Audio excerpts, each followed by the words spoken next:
Hello guys, good day. This is Laking Davao and once again, welcome back to my channel.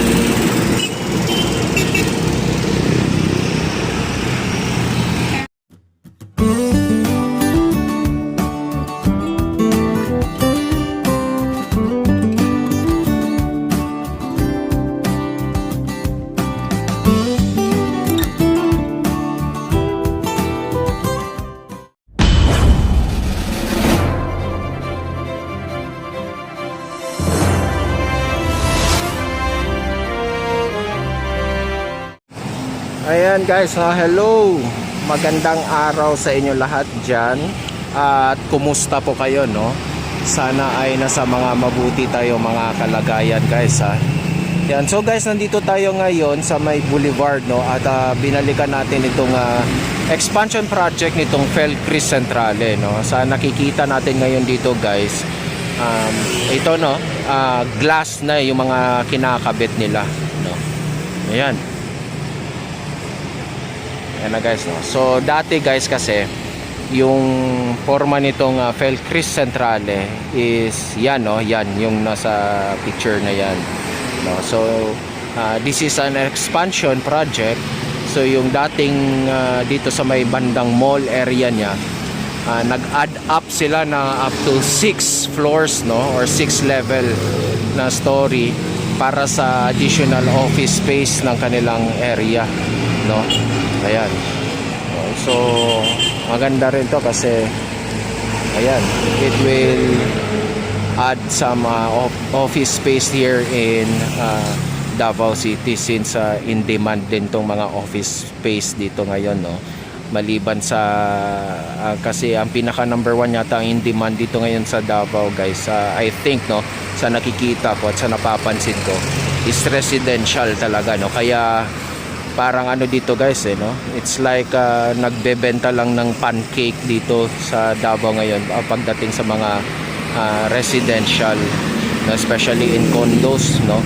Kaya yung mga iba dito from launching pa lang, ilang araw lang or ilang buwan ano na, no? Sold out na kaagad, no? Ayan. So yun yung in demand, tapos ito na, no, yung office space na dito, no, kasi dumadami na itong mga BPOs, no, meron pa, marami ng iba, no, mga corporate offices, no. Ayan, yan na yung mga in demand na rin dito. So ngayon guys, ano pa ba ang aabangan dito, no? Di ba meron pa tayo, no, yung doon na area guys, no, yung sa may tabi nitong mismo ng Felcris Centrale. Later on, doon tayo banda, harap tayo doon. Kasi kanina, nakita ko yung nakabakod na, nagbukas yung gate, no, kasi may lumabas. At napansin ko, sa before sana nakita ko, na marami nakatambak sa loob. Ngayon ay wala na, no, parang na-clear na. Tapos merong mga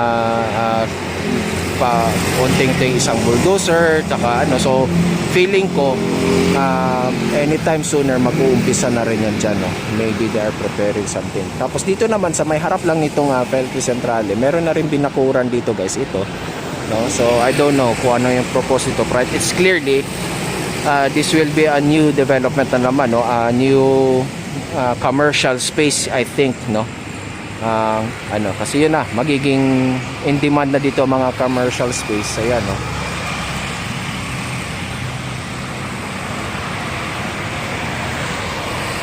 Katulad ng mga ganito, no? Ayan. Kasi nga nasa harap nila ay isang ano, no, office corporate na offices, no? Ayan. So magiging yan ang mga take advantage sa kanila, pwedeng mga kainan, no? Ayan, kasi lalo na yan mga call center. So kahit gabi mayroong mga customers yung mga ano, no? Ayan. So ngayon guys, lipat tayo doon banda para medyo makita natin yung doon sa may area kung saan itatayo yung hotel nitong Felcris Centrale. Okay, let's go guys. Ayan guys, no, dito tayo banda sa may harap nung parang kanilang podium dito. Ayan. So ito siya guys, no.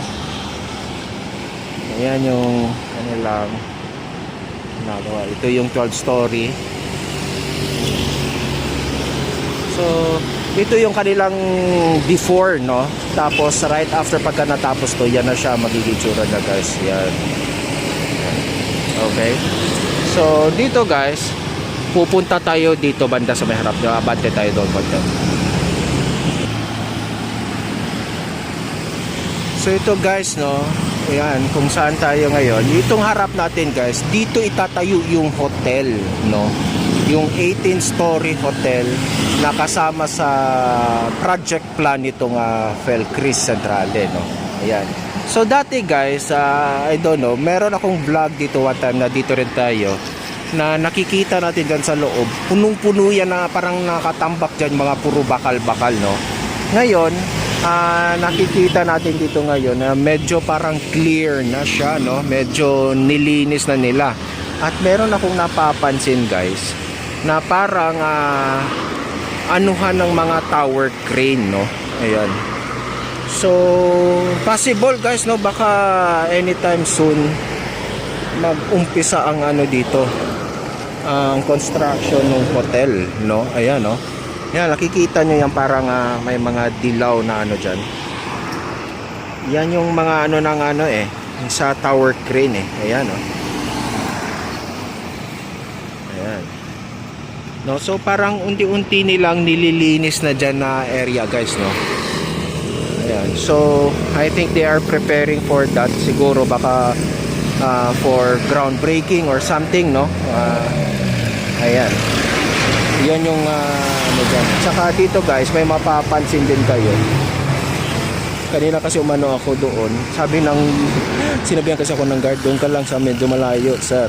Sige. Ayan. May mapapansin ka dyan, guys, na parang nguso ng ano, crane din, no? Ayan, makikita niyo yan.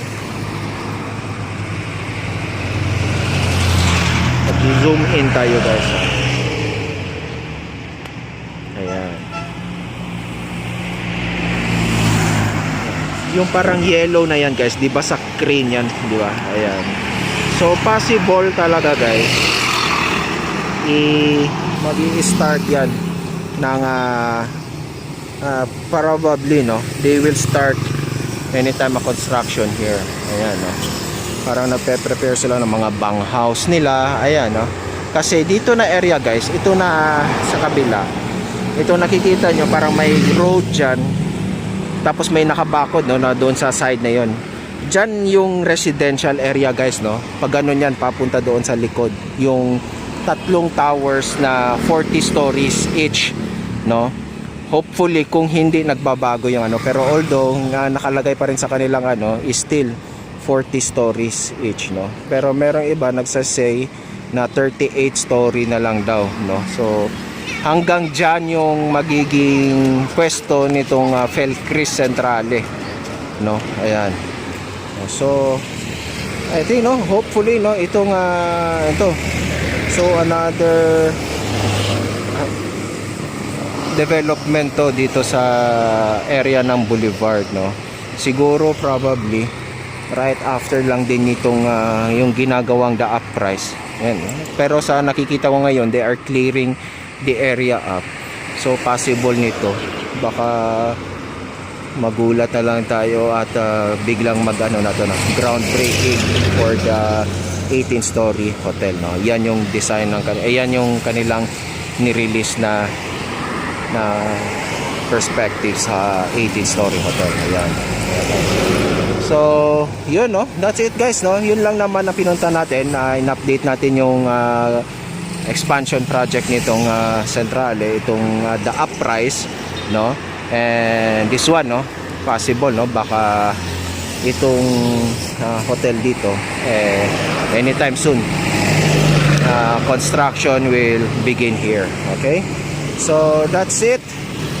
Thank you so much, guys, no, and please like and share this video, and doon sa mga hindi pa nakapag-subscribe dyan sa akin, at please do so, subscribe na po kayo and hit na rin yung notification bell para ma-notify kayo every time I will upload a video tungkol sa mga mangyayari at developments dito sa Metro Davao, no.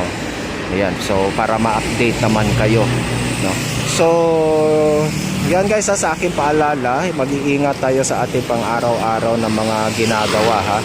Dahil yung mga mahal natin sa buhay ay nag-aantayan sa atin hanggang tayo may makauwi ng matiwasay. Okay? So, thank you so much. God bless us all and adios.